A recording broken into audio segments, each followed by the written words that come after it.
O indicador mais famoso do mundo quando o assunto é a experiência do cliente sofreu uma melhoria, sofreu uma atualização e eu tô aqui para te contar tudo sobre essa atualização do Net Promoter Score, o NPS, e o conteúdo começa agora. Olá, bem-vindo ao canal CX por Gui DeVito, aqui eu falo sobre experiência do cliente, marketing principalmente, e é o seguinte, os autores, os criadores do Net Promoter Score, o Frederick Reichheld, a Darcy Darnell e a Maureen Burns, fizeram uma atualização que gerou um novo livro e também um novo artigo na HBR falando sobre a evolução do NPS, e no artigo da HBR eles intitularam como NPS 3.0.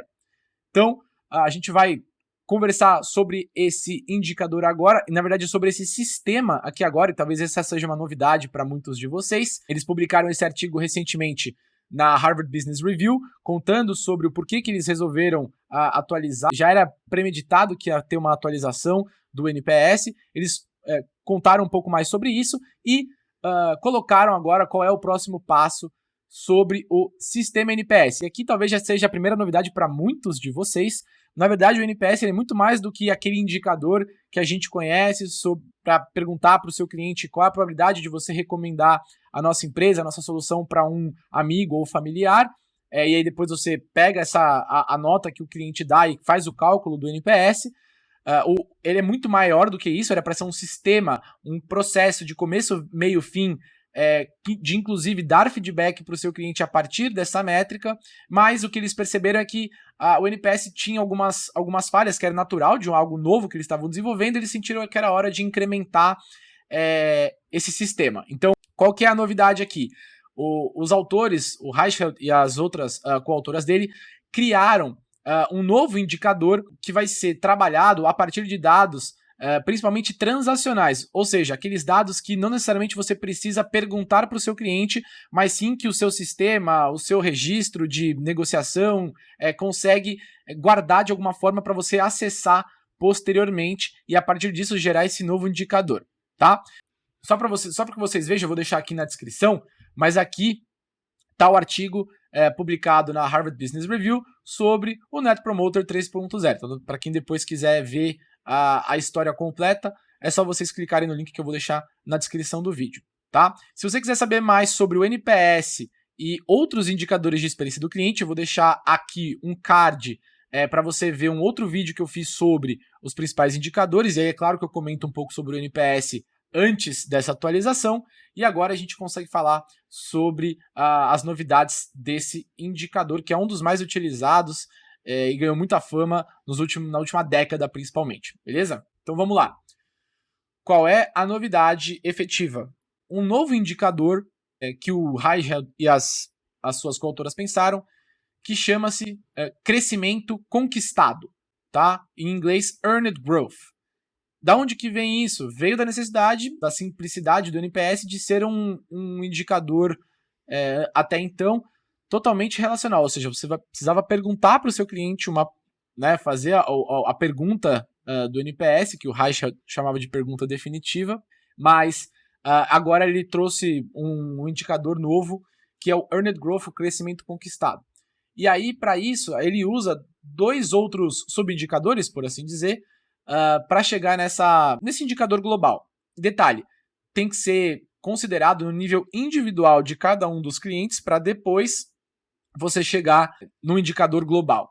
Então, dentro desse indicador Earned Growth, nós temos dois outros subindicadores. O primeiro subindicador é a retenção de receita líquida, tá? Essa retenção, ela vai ser expressa em percentual, tá? E ela é calculada no seguinte sentido: você vai pegar a sua base de receitas desse ano, fazer a proporção de crescimento ou a variação percentual em relação ao ano anterior, e você vai identificar dessas quantos vieram a partir da retenção de clientes, ou seja, quanto de cada uma daquelas transações que se mantiveram são de clientes que já estavam com você e que se repetiram, tá bom? E aí esse valor vai ser expresso em percentual, em porcentagem, tá? O segundo indicador é a conquista de novos clientes, beleza? O segundo subindicador é esse. Como que você pega isso? Você vai identificar quantos clientes entraram na sua base nesse período de avaliação, e você vai identificar quantos desses clientes vieram por canal de indicação. E aí você vai calcular também um percentual sobre esse indicador. Então a gente vai ter dois subindicadores já expressos em percentual. A retenção de receita líquida e a conquista de novos clientes, beleza? Esse último que veio por indicação, correto? E aí o novo indicador, o crescimento conquistado, ele vem a partir da soma desses dois indicadores expressos em porcentagem, subtraído de 100%. Então você vai pegar a retenção de receita líquida, vai somar com a conquista de novos clientes e depois vai subtrair 100%. E aí você vai ter a sua taxa de crescimento conquistado para aquele período que você está avaliando. Este é o novo indicador que chega para somar com o NPS, que chega para ser um complemento ao NPS.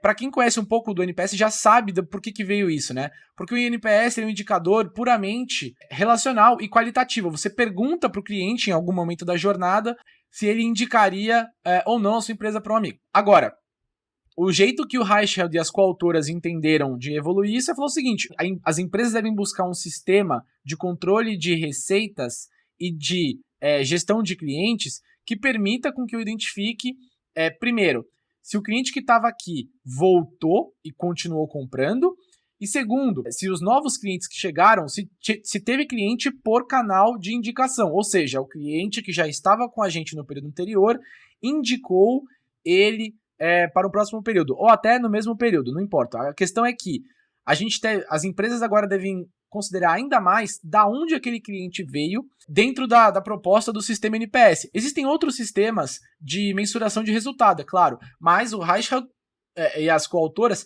pensaram em aumentar o sistema que eles mesmos criaram, em melhorar. Então, para isso, eles trouxeram um elemento quantitativo, que é a taxa de crescimento conquistada, formada pela receita líquida retida e pelos novos clientes conquistados, ambos expressos em percentuais.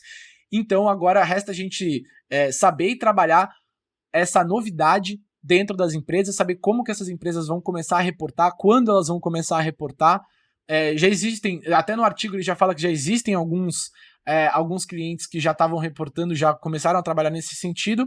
Se a gente parar para pensar, é até um caminho natural, né? As empresas que estão preocupadas de fato com o crescimento sustentável dos seus negócios e perenidade no longo prazo, além de trabalhar inovação e tal, precisam garantir que a experiência do cliente está gerando valor lá na ponta, né? Então, muitas vezes ficava difícil de você mensurar isso por meio do NPS. Agora não mais, algumas empresas já tinham se antecipado ao que o Reichheld estava propondo, mas agora tem um nome e está dentro do sistema, vai entrar dentro do sistema NPS, que foi o que o Reichheld e as coautoras pensaram na década passada. Então, essa foi a atualização do NPS. Vamos observar os próximos movimentos das empresas, das grandes principalmente. Normalmente isso começa das grandes e depois vem descendo para as empresas menores. As startups costumam bastante ficar ligadas em experiência do cliente, então com certeza essa parte do indicador do NPS pode ter alguma mudança já ainda no curto prazo, mas vamos esperar.